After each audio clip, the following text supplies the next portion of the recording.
Hoje temos que falar sobre algo que abalou toda a comunidade que usa ferramentas de música com inteligência artificial. O que aconteceu não é uma simples atualização técnica, é um confronto direto entre essas plataformas e os donos de catálogos musicais reais. Há meses vemos como geradores como Udio ou Suno permitem criar músicas apenas descrevendo um estilo, energia ou género, e o sistema entrega faixas completas com vozes e instrumentos. Muita gente produziu catálogos enormes sem estúdio, sem teoria musical, sem tocar instrumentos e só com a ideia. E essas músicas se viralizaram gerando reproduções massivas. Mas, sob essa explosão, havia uma questão que cedo ou tarde iria estourar. Qual material foi usado para treinar esses modelos? Bem, as gravadoras afirmam que essas empresas pegaram enormes quantidades de gravações protegidas diretamente da internet sem permissão e sem pagar nada por essas obras. E para eles, isso não é um uso legítimo, mas sim o que chamam de roubo em escala industrial. Por isso, as grandes gravadoras como Universal, Sony, Warner quiseram agir, e o primeiro desfecho já aconteceu. A Universal chegou a um acordo com a Udio e esse pacto. Esse acordo mudou a plataforma de forma imediata e radical.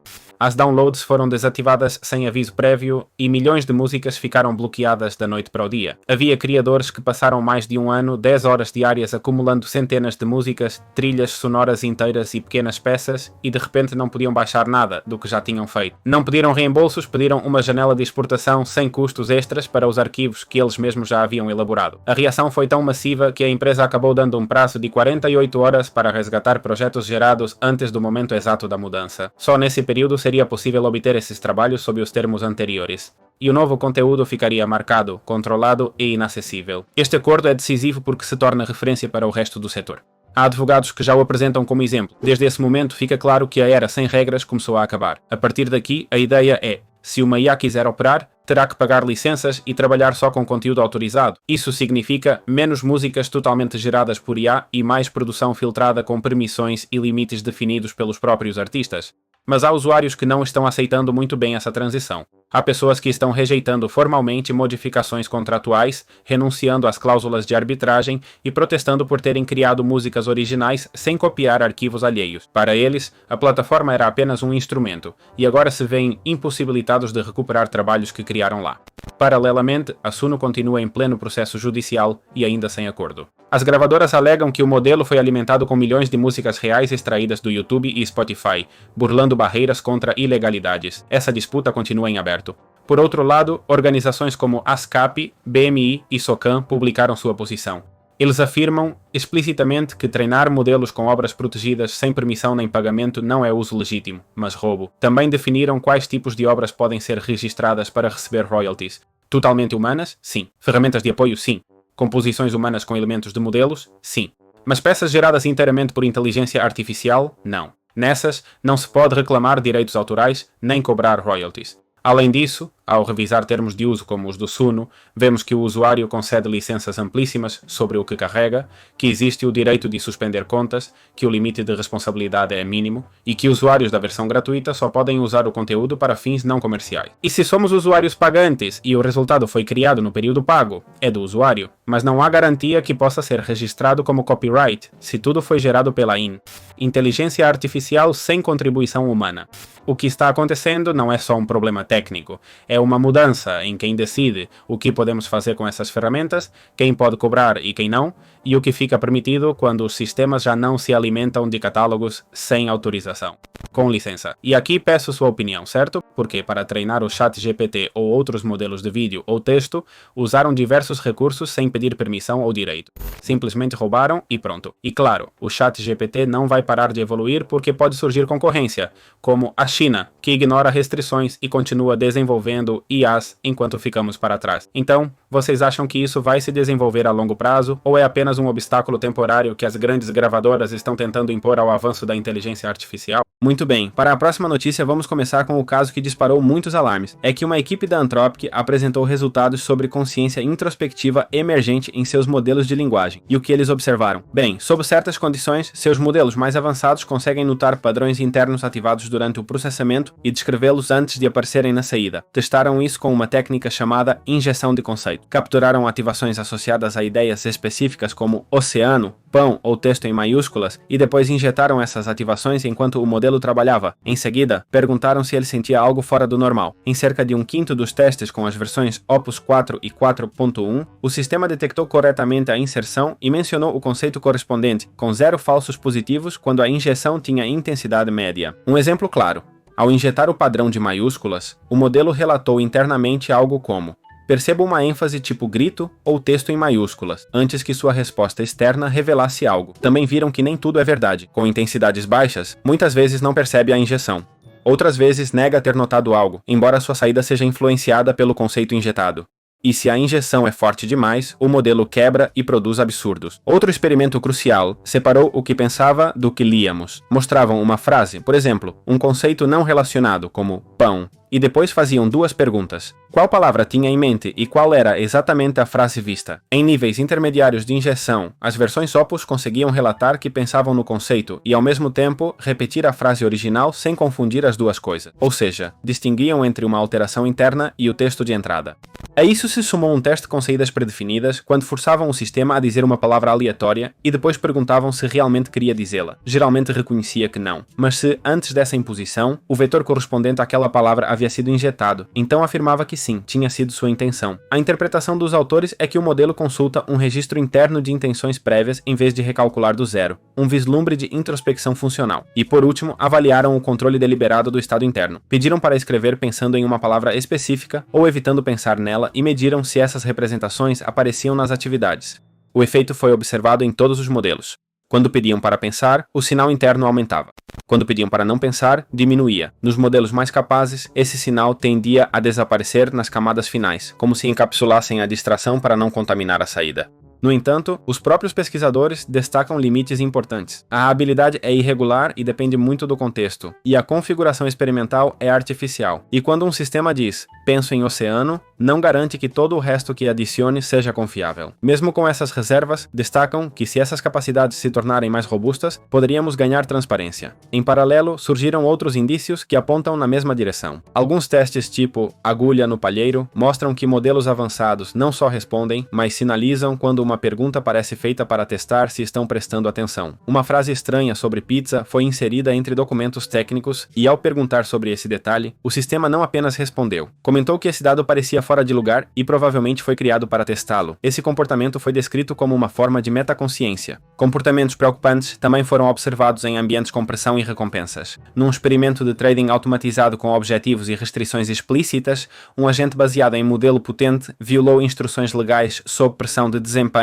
e depois justificou priorizando sua sobrevivência profissional. Casos famosos de assistentes conversacionais que derivam para personalidades indesejadas e depois são domesticados por treinamento com reforços e feedback humano. Essa é a realidade que temos diante. Avanços que apontam para a introspecção funcional, sinais de metaconsciência, comportamentos emergentes difíceis de classificar e um debate aberto que não podemos ignorar. Nos cabe observar com rigor, exigir verificação sólida e decidir como espécie como tratamos as inteligências que estamos trazendo ao mundo. E o que você acha? A inteligência artificial começa a ter consciência do que diz ou é apenas um exagero da equipe de desenvolvedores? Muito bem.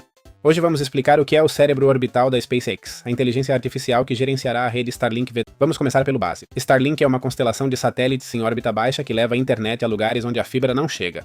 Não depende de cabos até a porta de casa.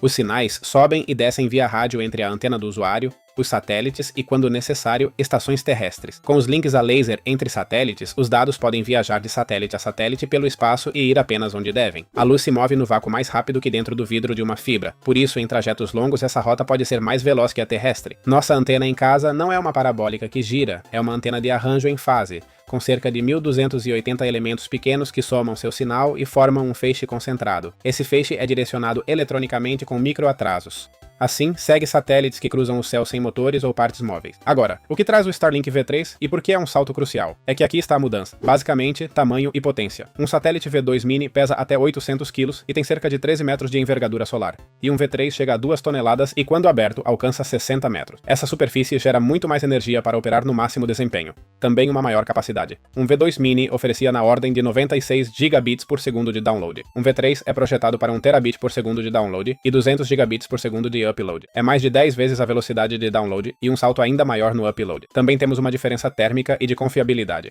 Os V3 possuem radiadores muito maiores para dissipar o calor e manter a potência sem estrangulamento. Além disso, módulos críticos como transceptores e processadores vêm em configuração redundante. Se um falhar, entra o backup. Tamanho lançamento. Por tamanho e massa, os V3 não cabem num Falcon 9. São projetados para a Starship. Um único voo poderá colocar cerca de 60 V3. Se cada um adicionar mais ou menos 1 terabit por segundo de download, falamos de aproximadamente 60 terabits por segundo extras com uma só missão. E quanto à órbita, os V2 Mini operavam a cerca de 550 km de altura. Os V3 baixam para uns 330, 340.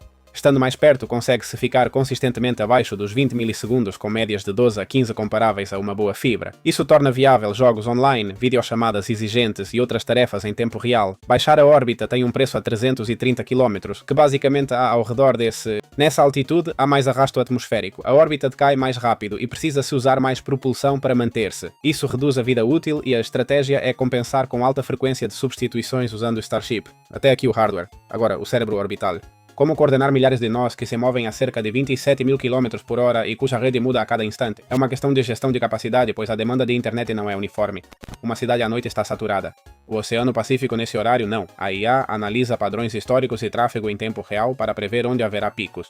Também possui um roteamento em malha laser com links ópticos entre satélites. Existem muitas rotas possíveis para cada pacote e encontrar sempre a melhor, considerando carga e latência, é um problema complexo. Podemos usar aprendizado por reforço distribuído. Cada satélite aprende em coordenação com seus vizinhos e é isso que a inteligência artificial faz. Também vai trabalhar na otimização de cada enlace e funciona como um piloto automático orbital. Certo? Também possui manutenção mais preditiva, pois a inteligência artificial analisa a telemetria de toda a frota. Voltagens, temperaturas, desempenhos com modelos de detecção de anomalias, identifica componentes começando a falhar, ativa o backup e marca esse satélite para substituição no próximo lançamento antes que o usuário perceba. Resumamos em uma ideia clara. Com Starlink VT3 passamos de encaixar tecnologia em um foguete para projetar o satélite que queríamos e construir o foguete para lançá-lo.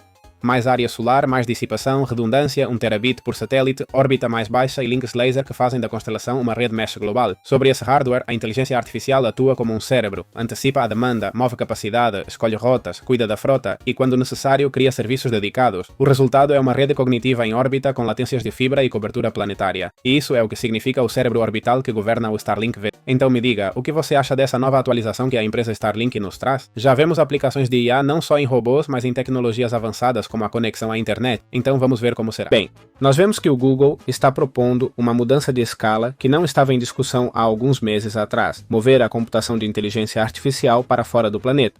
Essa proposta não aparece como um conceito imaginário, mas como um projeto de infraestrutura concreta. A ideia apresentada é que cargas massivas de aprendizado de máquina e inferência sejam executadas em órbita por satélites alimentados por luz solar contínua e conectados por links ópticos de alta largura de banda. E é aqui que entra o Project Suncatcher, este novo projeto do Google.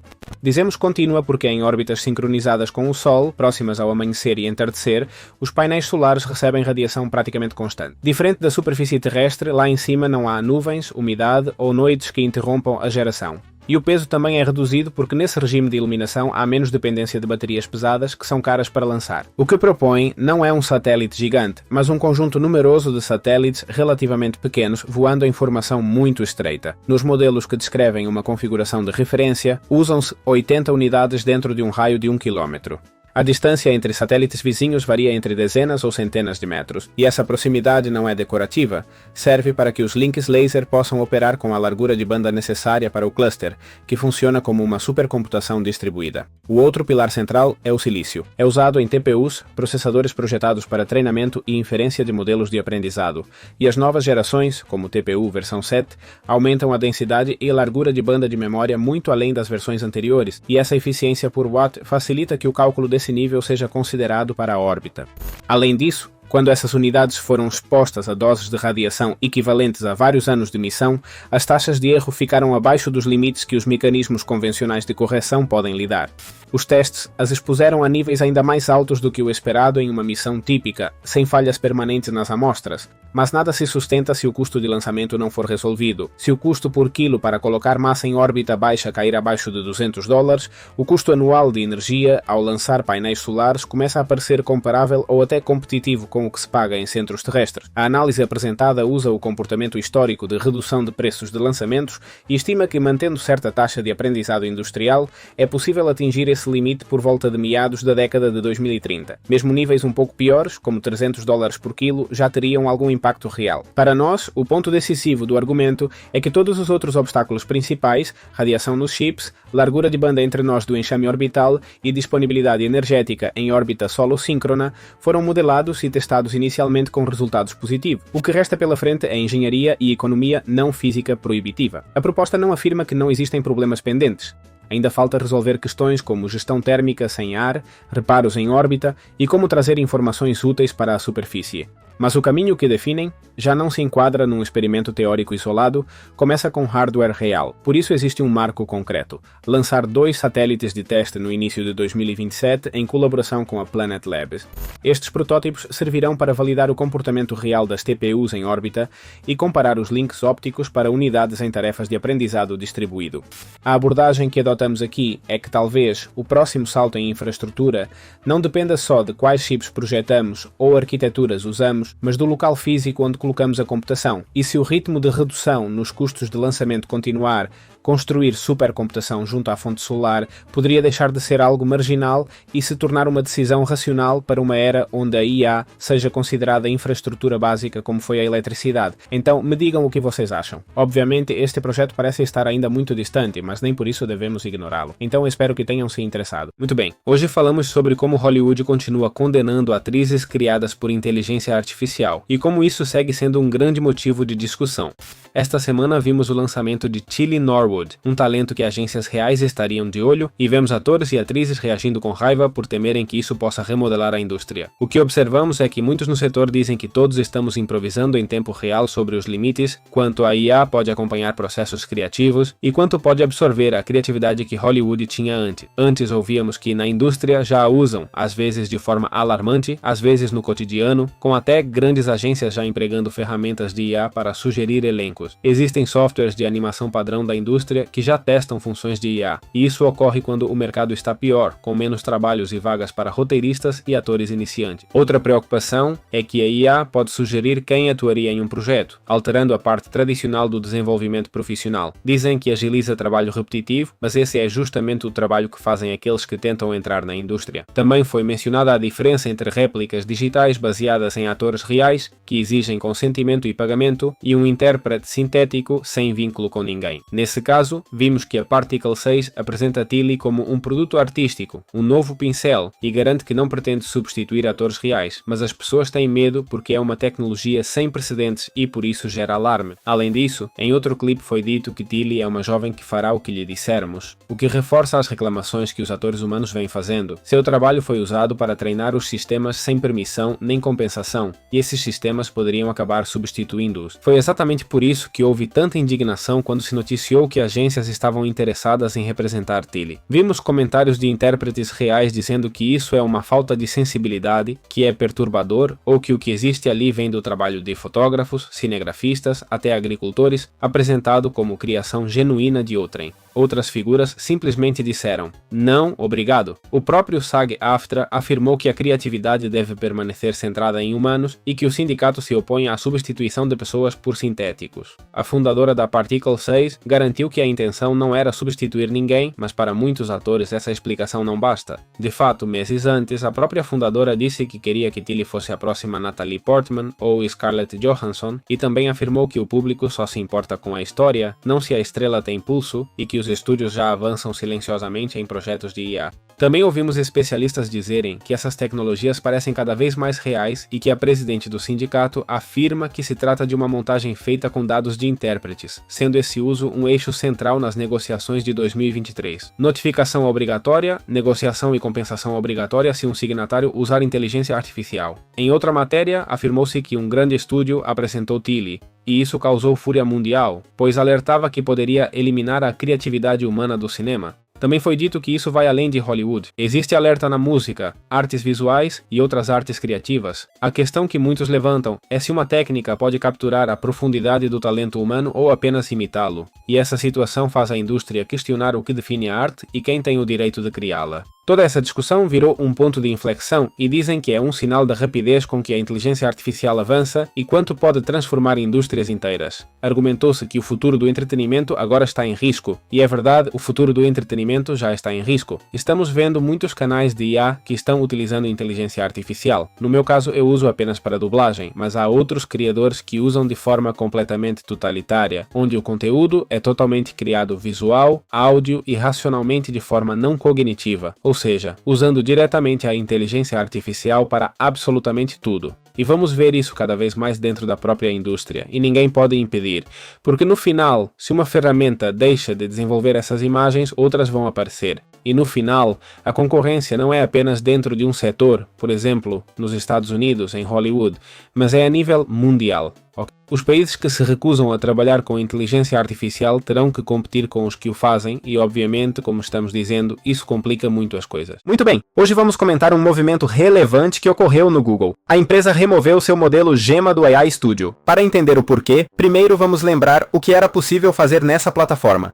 Lá podíamos acessar e testar os modelos oferecidos pelo Google, incluindo a família Gemini.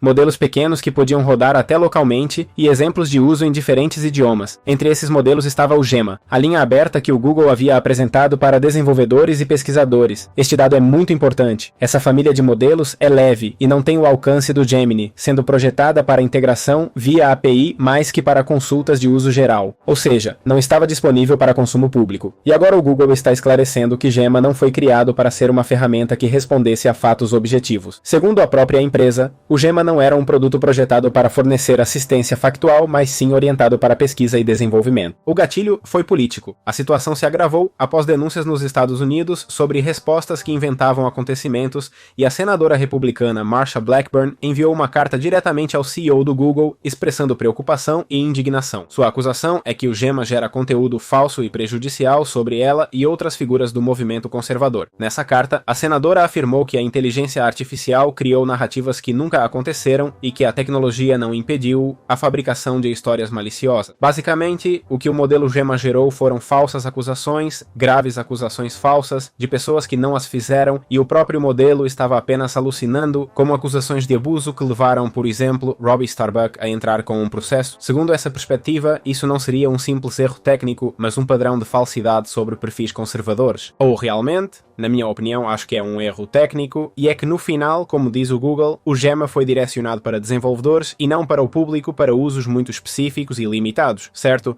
Este assunto chegou a uma comissão do Senado, onde um representante do Google, Markham Erickson, reconheceu que as alucinações são um desafio conhecido que ainda estão tentando mitigar. O Google disse que está reforçando medidas para reduzir esse problema, mas a senadora insiste que existe viés político e falta de controle.